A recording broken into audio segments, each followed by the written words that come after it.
Bismillahirrahmanirrahim. Alhamdulillahi rabbil alamin. Hamdan katsiran tayyiban mubarakan fih kama yuhibbu rabbuna wa yarda. Allahumma salli ala Muhammadin wa ali Muhammad.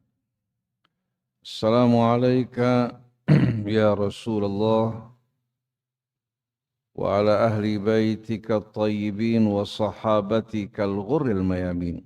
Wassalamu alayna wa ala ibadillahi salihin. Wassalamu alaikum warahmatullahi wabarakatuh. Allahumma atina min indika rahmah wa allimna min ladunka ilman nafi'a wa anfa'na bima 'allamtana. Wa ba'du, para ikhwan, anak-anak sekalian yang dirahmati Allah Subhanahu wa taala. Pada kajian kita yang terakhir, kita bersama-sama telah membaca beberapa ayat dari surah Al-Mu'minun. Hari ini insyaallah kita akan lanjutkan kembali. Mari kita buka dengan membaca Ummul Quran terlebih dahulu. A'udzu billahi minasy syaithanir rajim. Bismillahirrahmanirrahim. Alhamdulillahi rabbil alamin.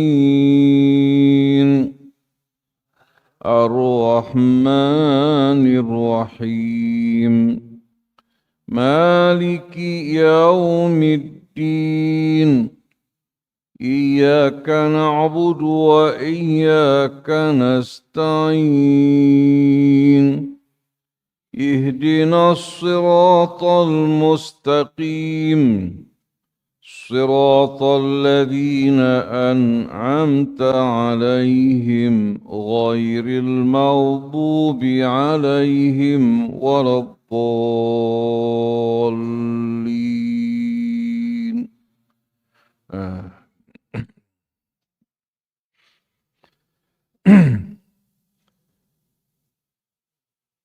Alhamdulillah wa syukurillah atas hidayahnya yang Allah berikan, anugerahkan kepada kita semua. Allah Subhanahu wa taala menunjukkan kepada kita jalan hidup kita. Jalan untuk meraih kesuksesan, keberuntungan di dunia maupun di hari akhir. Ini merupakan hal-hal yang diterangkan Allah Subhanahu wa taala pada permulaan dari suratul Mu'minun.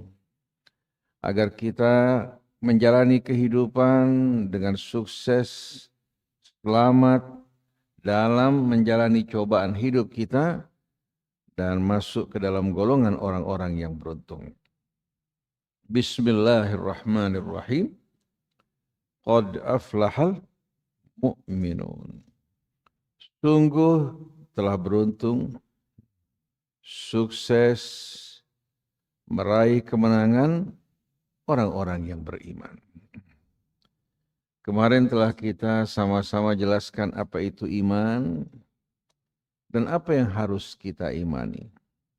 Iman bukan hanya sekedar percaya atau yakin, tapi percaya, yakin yang diiringi dengan amal. Ini yang menyebabkan iblis tidak termasuk dari makhluk yang beriman karena dia percaya dan dia yakin bahwa Allah Tuhannya, bahkan menyaksikan alam malakut, pernah hidup berkumpul bersama para malaikat, tapi karena pembangkangan penolakannya, Allah masukkan dia ke dalam orang-orang yang kafir dan ingkar. Ini patut hadirin sekalian menjadi pelajaran dan peringatan buat kita semua. Bila kita menganggap diri kita beriman, coba lihat. Apa betul kita penuh keyakinan dengan apa yang kita imani? Lalu apakah kita beramal sesuai dengan apa yang kita imani dan kita yakini?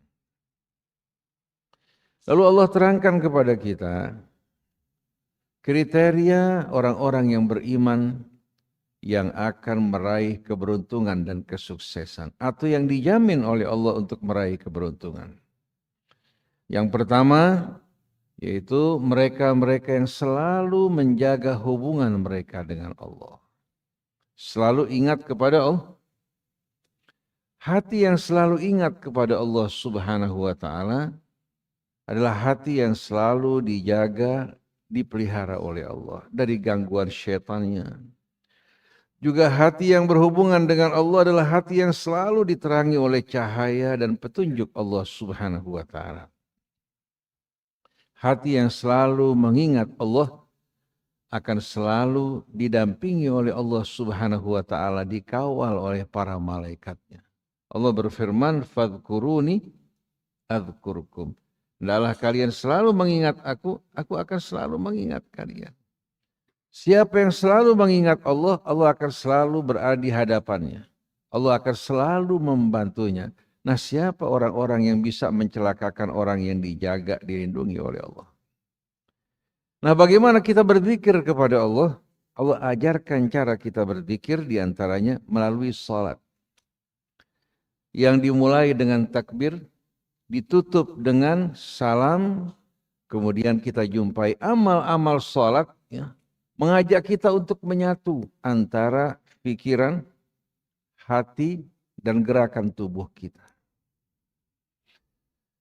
Antara pikiran, hati kita, dan gerakan tubuh merupakan amal yang amat sempurna. Pada saat kita tegak berdiri, pada saat kita ruku sambil bertasbih kepada Allah, pada saat kita sujud, betul-betul menempatkan diri kita begitu rendah di hadapan kebesaran dan keagungan Allah. Jadi bukan hanya sekedar lidah yang berzikir, bukan hanya sekedar pikiran yang bertafakur, bukan hanya sekedar hati yang mengingat, tapi gerakan tubuh juga ikut mengiringinya. Berbeda dengan yoga. Kalau yoga hari sekalian, ya, kita saksikan seorang berdiam, ya, lalu berusaha untuk melakukan tafakur sambil menarik nafasnya. Tapi kalau dalam sholat betul-betul menyatukan pikiran kita, hati kita, tubuh kita, semuanya menyatu dengan penuh kerendahan, kita merendah dan mengabdi kepada Allah Subhanahu wa taala. Oleh karena itu Allah berfirman, aqimis salata lidzikri. Dirikan salat agar kamu selalu ingat aku.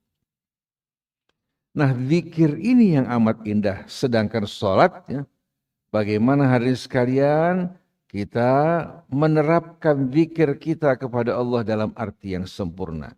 Oleh karena itu Nabi mengatakan bahwa salat merupakan afdalul a'mal, amal yang paling utama. Kalau salat kita baik, kita jaga dengan benar, seluruh amal kita akan baik. Kehidupan pribadi kita, orang yang belajar juga pada saat dia belajar, pada saat dia bersama keluarganya, pada saat dia bekerja, pada saat dimanapun dia berada, hati yang selalu mengingat Allah membuat amalnya betul-betul akan berada dalam keadaan yang sempurna. Tapi kalau dia lupa kepada Allah, walaupun seorang yang bijak, seorang yang cerdik, seorang yang memiliki kemampuan yang bermacam-macam, amalnya hanya merupakan amal pribadinya yang tidak terhubung dengan Allah. Rabbus samawati wal ardi wa ma bainahum. Jadi yang pertama, kriteria orang yang beriman yang dijamin oleh Allah keselamatannya, alladzina hum fi salatihim khashi'un, itu mereka-mereka yang dalam salat mereka benar-benar dalam keadaan khusyuk. Saya ingat ketika saya berada di Mesir. Kebetulan saya berjamaah bersama-sama. Saya baru datang pada saat itu, belum lama di Mesir. Ketika saya duduk, saya ditegur oleh teman di sebelah. Kebetulan seorang Mesir. Pada saat sholat kan kadang-kadang kita menggaruk kepala. Ya. Terkadang perhatian kita tertarik, ya, pada tangan kita yang gatal. Teman di sebelah saya mengatakan, ya akhi, idza khasya'al qalbu khasya'atil jawarih. Kalau hati kita khusyuk, seluruh anggota badan kita apa? Akan khusyuk. Nah, bagaimana hati kita khusyuk kepada Allah kalau kita tidak mengingat Allah? Bagaimana hati bisa khusyuk kalau kita tidak meresapi kebesaran keagungan Allah. Tidak merasakan kasih sayang Allah, kecantikan, keindahan, dan keagungannya. Tapi begitu kita tertarik pada kebesaran keagungan Allah, juga merasakan kebutuhan kita yang besar kepada Allah, Allah merupakan tempat aman bagi kita untuk bersandar dan berlabuh, niscaya perhatian kita akan tertuju pada Allah. Nah kalau kita sholat, kita nggak merasakan kehadiran Allah di hadapan kita, bagaimana kita akan khusyuk? Maka para pencinta Allah, para pengagum Allah, mereka lah yang akan merasakan kekhusyuan kepadanya. Sebagaimana seorang laki-laki yang jatuh cinta pada seorang wanita, pandangan, hatinya, pikirannya akan tertuju pada siapa? Pada wanita yang dicintai, yang menguasai seluruh relung hatinya. Padahal wanita merupakan sejenis makhluk seperti kita. Dia tidak kuasa melindungi kita, membantu kita. Tapi kalau Allah, dialah merupakan harapan kita, tempat kita berlindung. Dan pada Allah kita akan menemukan kebahagiaan kita yang sejati. Lalu setelah itu Allah Subhanahu wa ta'ala lanjutkan pada kriteria berikutnya. Walladzina hum 'anil lagwi mu'ridun. Al-laghwu dalam bahasa Arab berbeda dengan al-lahwu. Kalau al-lahwu ini permainan, kesenangan yang membuat orang lupa. Tapi kalau al-laghwu adalah hal-hal yang sia-sia, baik ucapan, perbuatan, kesibukan yang sia-sia tidak berguna, itu namanya al-laghwu. Oleh karena itu, satu pekerjaan yang tidak mendapatkan hasil nol dikatakan malghi, atau satu pekerjaan yang akan dikerjakan batal dinamakan juga malghi. Diambil dari kata lagha, lagha.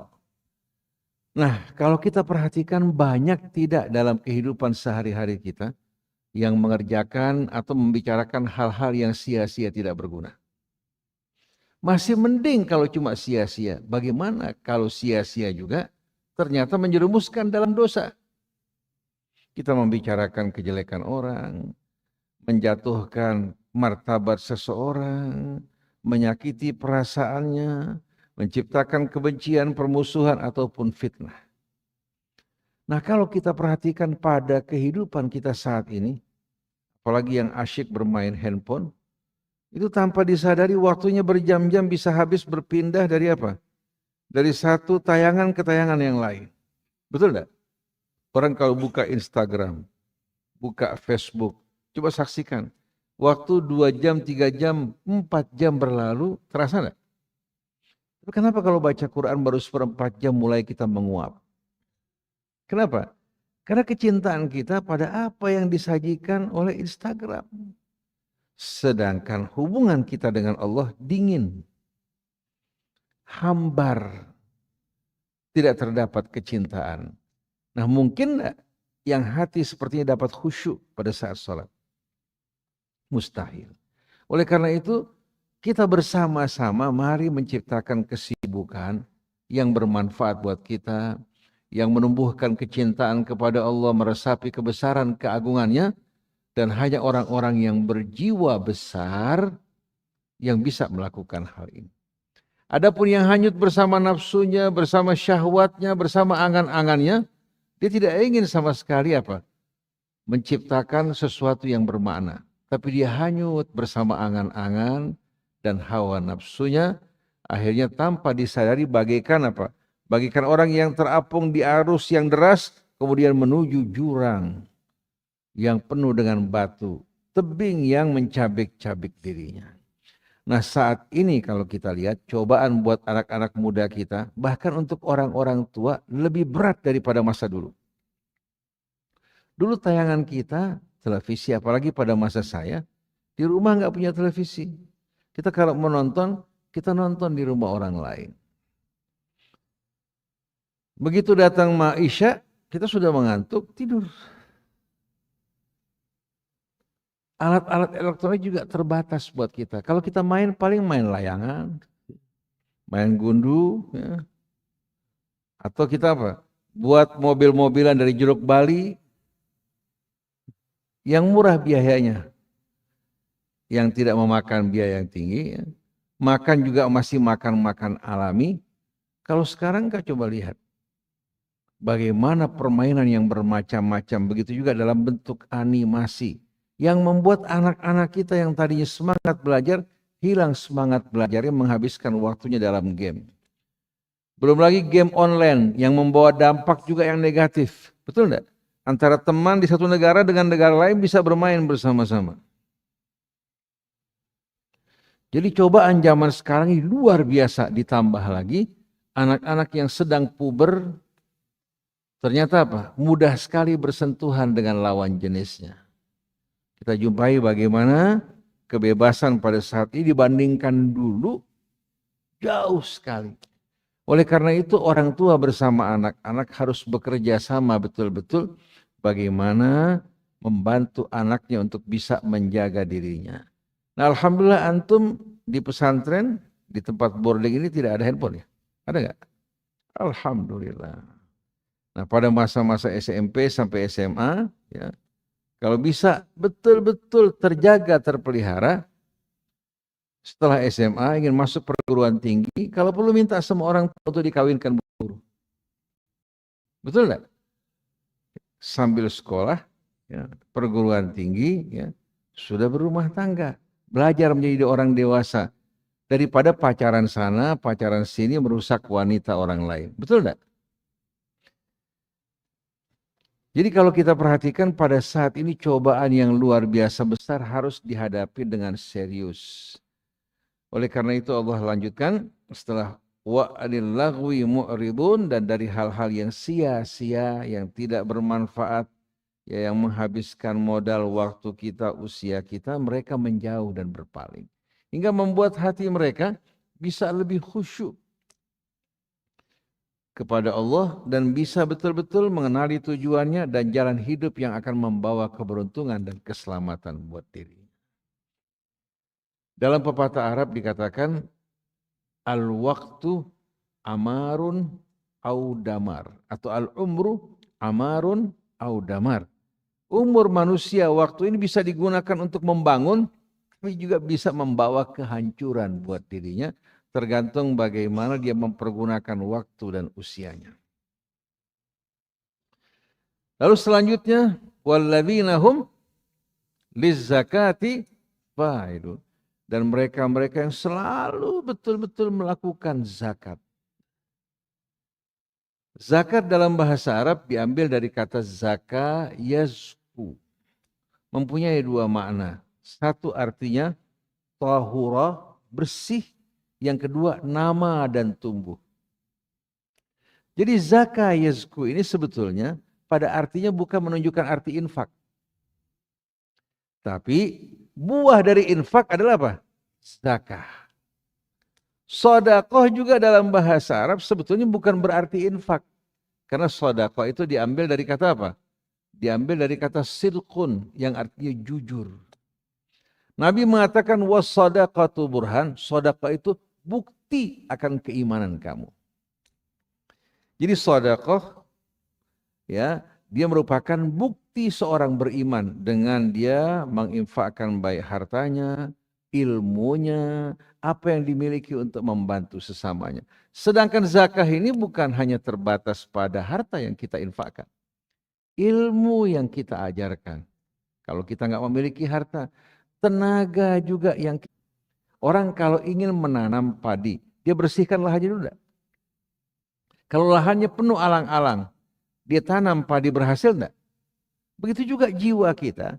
Kalau ingin betul-betul dapat menumbuhkan kebaikan dan kemuliaan, harus dibersihkan. Seiring dengan kita membersihkan, kita menumbuhkan nilai-nilai mulia. Dan kita tidak perlu menanam benih. Kenapa? Karena benih kebaikan telah ada dalam diri kita.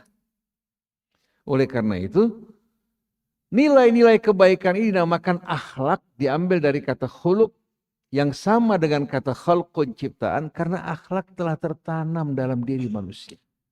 Nabi datang bukan menanam sesuatu yang baru, tapi menyiram dan memupuk serta menyempurnakannya. Innama bu'ithtu liutammima makarimal akhlak. Jadi begitu jiwa dibersihkan, maka dia akan menumbuhkan apa? Akan menumbuhkan berbagai macam kebaikan. Oleh karena itu Allah berfirman, qad aflaha man zakkaha wa qad khaba man dassaha. Sungguh beruntung orang yang membersihkan jiwanya. Berkata baik, berbuat baik, menjaga dari hal yang buruk, akan langsung diikuti dengan kebersihan jiwa.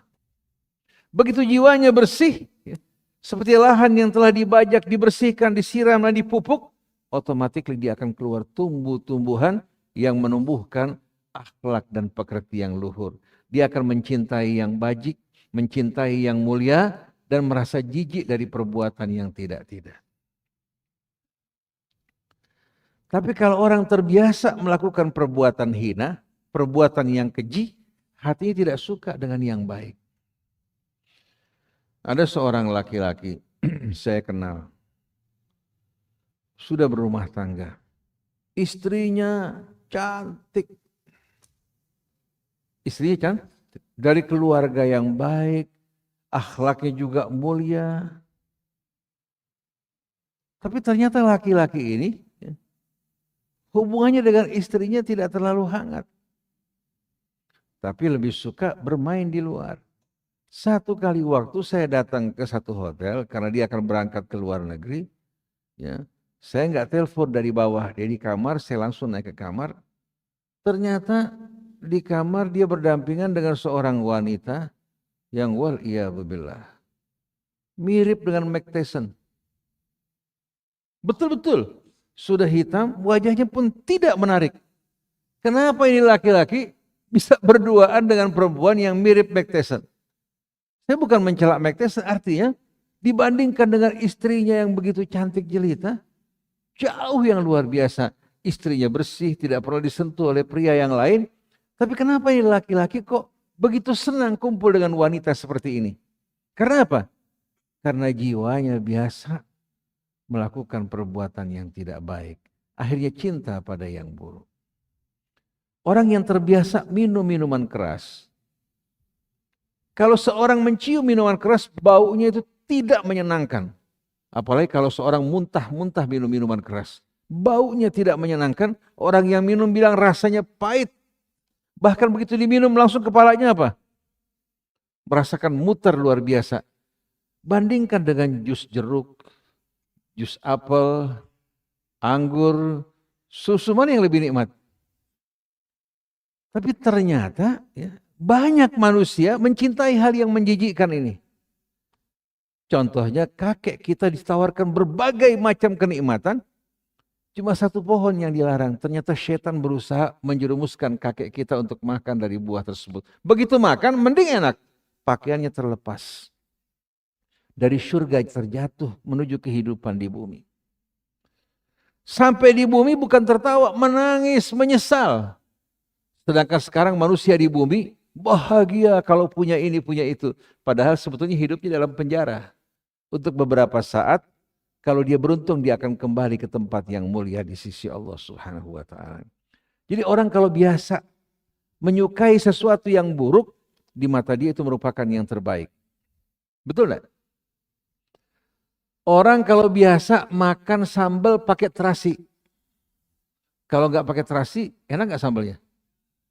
Padahal terasi kan wal'iyadzubillah kebanyakannya bercampur dari bahan-bahan apa? Ikan-ikan ya, yang tidak baik. Tapi karena sudah biasa makan terasi, padahal kalau seandainya terasi dimasak di dapur, baunya wal'iyadzubillah amat menjijikkan. Kita zaman di Mesir dulu, orang-orang Afrika itu kalau masak, kan kita di lorong disediakan kompor listrik. Orang Afrika memasak masakan dari sagu bahannya. Ditambah bumbu-bumbunya. Kalau kita mencium baunya, wal'iyadzubillah, saya kira kucing aja lari. Bau yang luar biasa. Betul-betul. Tapi buat mereka, sedap. Akhirnya orang-orang Indonesia nggak tahan menghadapi bau ini, sengaja di atas kompor listrik yang besi, ditaruh terasi sama dia. Orang Afrika lari keluar dari kamar semuanya. Tolong mencium bau terasi. Ini true story. Akhirnya dibuat kesepakatan orang Afrika nggak boleh masak sagu di kamar mereka dengan bau seperti itu. Orang Indonesia juga nggak masak terasi di kamar mereka. Artinya kalau kita lihat orang kalau sudah biasa mencium yang buruk akan apa? Akan menjadi indah. Kalau orang bilang ini baunya nggak sedap, buat ente, kalau buat anak baunya lain. Nah kalau kita biasa yang buruk, lama-lama kita menganggap indah.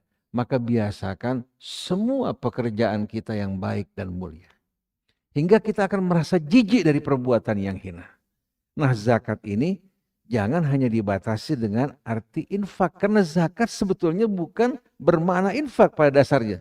Walaupun infak bahagiannya, membersihkan dari kikir. Tapi zakat itu adalah mensucikan dan membersihkan jiwa kita dengan amalan-amalan soleh, dengan zikir kepada Allah, dengan sholat, dengan berkata mulia, itu merupakan makna dari zakat yang sebenarnya. Hingga Allah mengatakan, dan mereka-mereka yang selalu melakukan pensucian, pembersihan, baik terhadap jiwa mereka, juga terhadap fisik mereka. Walladzina hum lizzakati fa'ilun. Nah kira-kira para jamaah sekalian, kalau tubuh bersih, ya, aroma tubuh kita juga harum, jiwa kita bersih, kira-kira bagaimana keadaan kita? Lain kan? Nah itu yang Allah inginkan dari umat Islam. Ya ayyuhal muddathir, qum fa'anzir wa rabbaka fakabbir, kemudian wa thiyabaka fatahhir. Ini bimbingan-bimbingan yang mengarahkan kita kepada kebersihan dan kemuliaan. Warujza fahjur. Wahai orang yang sedang berkumul, bangunlah kamu dan berikan peringatan. Kemudian sebagai bekal kamu, warabbaka fakabbir, hendaklah yang kamu agungkan dan kubesarkan hanyalah Tuhanmu. Dan sucikan pakaianmu dan jauhkan segala kotoran, baik yang lahir maupun yang batin.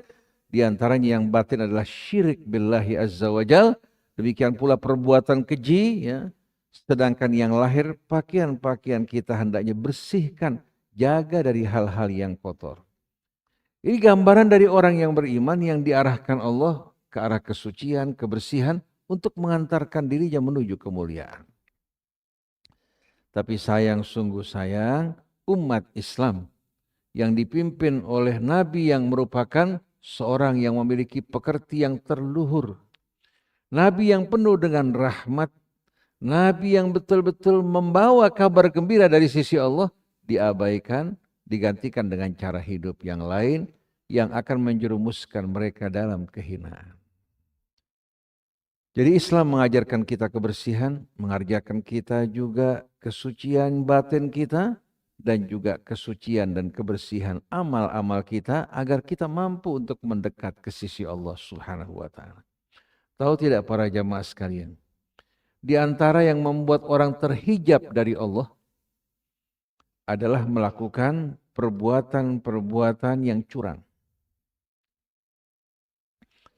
Di antaranya mengurangi takaran dan timbangan, berbuat aniaya pada orang lain, menuntut haknya, tidak memberikan hak orang lain. Allah gambarkan dalam suratul Mutaffifin, kalla innahum ar-rabbihim yawma idzin lamahjubun, thumma innahum lasalul jahim, thumma yuqalu hadzal ladzi kuntum bihi tukadzibun. Allah ingatkan orang semacam ini akan terhijab dari Allah. Mereka akan menderita, mendekam dalam api neraka jahim, dan Allah akan berkata pada mereka, inilah yang dahulu kalian dustakan dalam kehidupan dunia. Jadi buat anak-anak kita semua, kepada para ikhwan termasuk saya sendiri, Al-Quran membimbing kita menuju kehidupan yang lebih indah. Kita semuanya berusaha untuk memberikan motivasi. Sambil memberikan motivasi buat antum semua, juga mengingatkan diri kita. Artinya kita sama-sama berjuang, melakukan upaya untuk memperbaiki diri dan mensucikan jiwa kita bersama-sama. Nah coba di rumah atau di tempat kita renungkan bersama-sama ayat-ayat Al-Quran tadi. Insya Allah mudah-mudahan bermanfaat buat kita semua. Masih ada waktu ya. Isya pukul berapa? 7 lewat 10. 8. Siapa yang mau bertanya silakan. Silakan. Kita ini semua duduk bersama-sama ya. Setaraf semuanya. Jadi jangan canggung kalau untuk bertanya. Silakan. Assalamualaikum warahmatullahi wabarakatuh. Waalaikumsalam warahmatullahi wabarakatuh. Fun Ustaz, saya mau bertanya. Contoh ada Fulan, Ustaz. Fulan ini dia Coba belum. mic-nya agak supaya jangan terlalu dekat ya. Silakan. Biar suaranya jelas. Silakan. Cek. Ya. Fulan ini dia belum sholat zuhur, Ustaz. Belum sholat duhur. Nah, dia tunda sampai sholat asar telah berkumandang, Ustaz. Nah, dia tadinya mau diganti. Mengapa? Maaf, kan sudah sholat asar, Ustaz. Itu sholat zuhurnya masih bisa diganti atau gimana, Ustaz? Baik. Syukron. Kalau seorang katakan tertidur umpamanya sholat duhur, masuk sholat asar. Atau katakan dia di perjalanan, ya, karena macet tidak mampu melakukan sholat duhur, maka datang waktu asar. Mana yang harus didahulukan, sholat duhur apa asar? Mana kira-kira? Asar. Kalau sebaliknya kita terlambat sholat maghrib karena alasan masuk ke sholat isya, yang didahulukan sholat isya atau sholat duhur? Saya ingin menerangkan pada para jamaah sekalian ya, bahwasannya waktu sholat itu ya, waktu sholat ya, dapat dibagi menjadi dua bahagian. Yang pertama ya, pada saat kita dalam keadaan sempit, sakit, atau kita dalam perjalanan, maka kita dibolehkan untuk apa? Untuk menjamak di antara zuhur dan asar, maghrib dan isya. Kalau perjalanan cukup jauh, kita dibolehkan mengqasar, kecuali sholat subuh. Subuh tidak bisa ditarik ke zuhur, ya. Begitu juga subuh tidak dapat ditarik ke sholat isya. Subuh sendiri, sedangkan zuhur dan asar namanya az-zuhran. Maghrib dan isya namanya al-isya'an. Al-isya. Nah pada saat kita menjamak zuhur asar, sholat asar dulu apa zuhur dulu? Zuhur dulu apa asar dulu? Zuhur dulu, zuhur baru sholat menjamak sholat maghrib takdim atau takhir, kita sholat maghrib dan isya. Waktu sholat dalam Quran disebutkan dalam dua surah.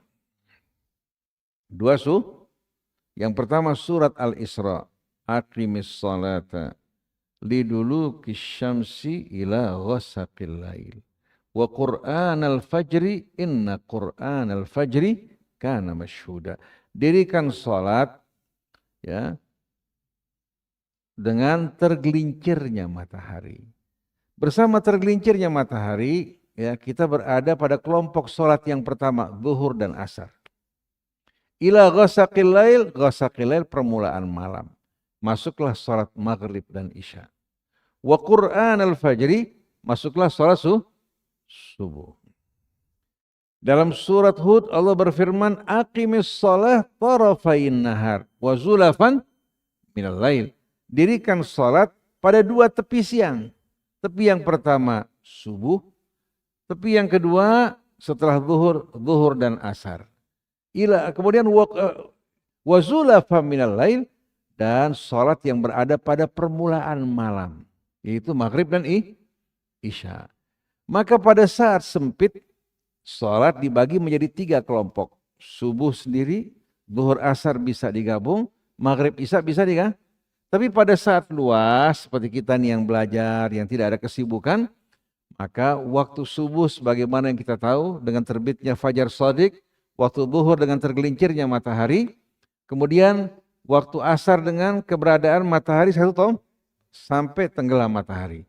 Nah, maghrib dengan terbenamnya matahari hingga munculnya asyafaqul ahmar. Setelah itu sholat isya. Nah, kita ingin bertanya, apa sebabnya kita dibolehkan menjamak zuhur dan asar, maghrib dan isya, Tapi kenapa subuh nggak boleh digabung dengan zuhur? Asar nggak boleh digabung dengan maghrib. Kenapa?